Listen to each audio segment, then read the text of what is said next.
Aujourd'hui, nous parlons du royaume de Dieu. Nous parlons du royaume de Dieu. Et c'est un royaume qui n'est pas comme ceux que nous connaissons. Nous avons aussi des républiques, bien sûr. Mais ni l'un ni l'autre ne ressemblent. Ni nos gouvernements, ni nos royaumes ou républiques ne ressemblent au royaume de Dieu. D'abord, le royaume de Dieu, il n'est pas géographiquement discernable. On ne peut pas le trouver sur la planète, quelque part. On ne peut pas en trouver les limites. On ne peut pas le voir, du moins comme on voit les autres. On ne peut pas le localiser géographiquement. Et pourtant, il est très réel. Mais c'est un univers, un royaume où tout est à l'envers. Par exemple, Jésus a dit « Heureux les pauvres, heureux ceux qui ont soif et faim de justice. » Ce que nous appellerions malheur n'en est pas un pour lui. Et ce que les gens appellent le bonheur n'est pas son type de bonheur. Et aujourd'hui, nous voulons regarder d'abord la question de l'achat et de la vente. Il est intéressant de voir dans la Bible ce que Dieu fait avec ça. Et je veux vous donner seulement quelques exemples. D'abord, nous parlons de la sagesse.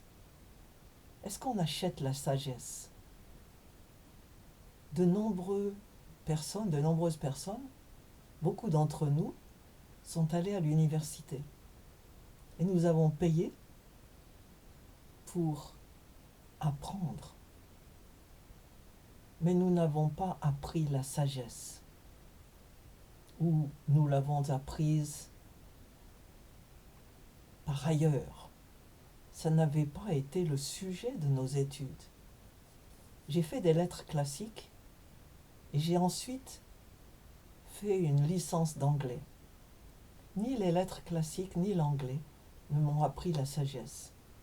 J'y ai trouvé de nombreux exemples, mais ça ne m'a pas appris la sagesse. Et Dieu dit, à quoi sert l'argent dans les mains d'un sot ? Peut-il acheter la sagesse quand il n'a pas de bon sens ? Et le livre de Job pose la question, mais quant à la sagesse, où peut-on la trouver ? Où donc l'intelligence a-t-elle sa demeure ? L'homme ne connaît pas quelle en est la valeur, et elle est introuvable au pays des vivants. L'abîme affirme, elle n'est pas ici, et l'océan déclare, elle n'est pas chez moi. On ne peut pas l'acquérir avec de l'or massif, on ne peut pas l'acheter en pesant de l'argent. Et avec Jésus, nous avons trouvé un autre exemple.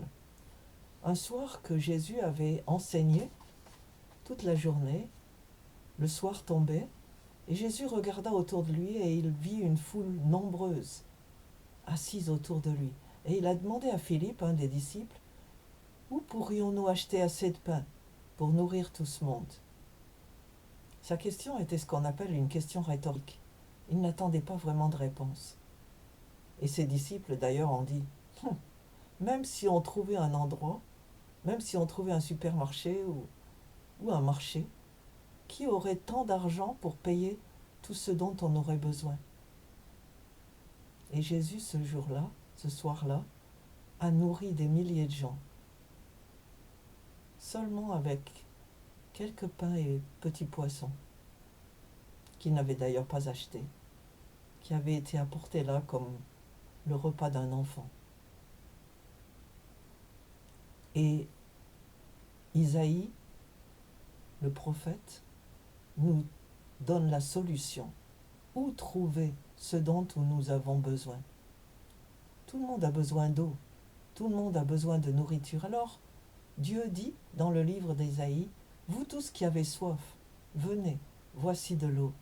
Et même si vous n'avez pas d'argent, venez, achetez et mangez, venez acheter sans argent, oui, sans paiement, du vin et du lait. Alors, la solution, c'est d'aller à celui qui distribue gratuitement,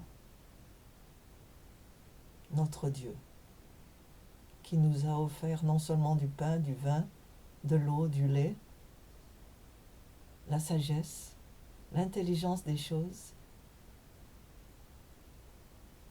et la vie est faite de choses qu'on ne peut pas acheter.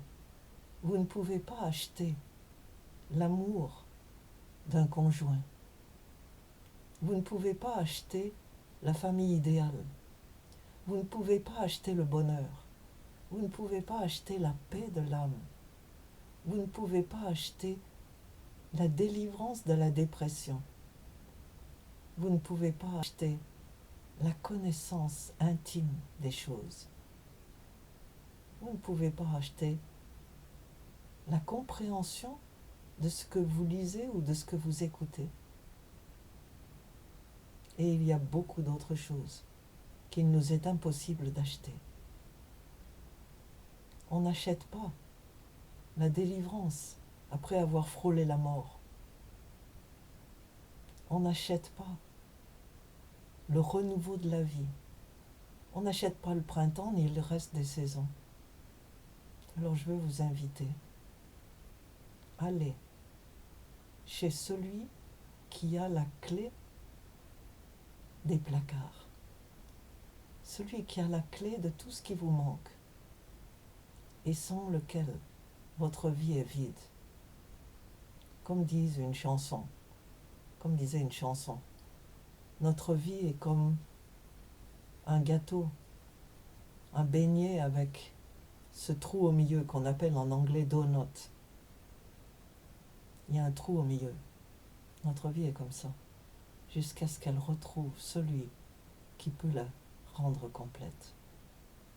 Alors, n'oubliez pas de répondre à l'invitation du Maître.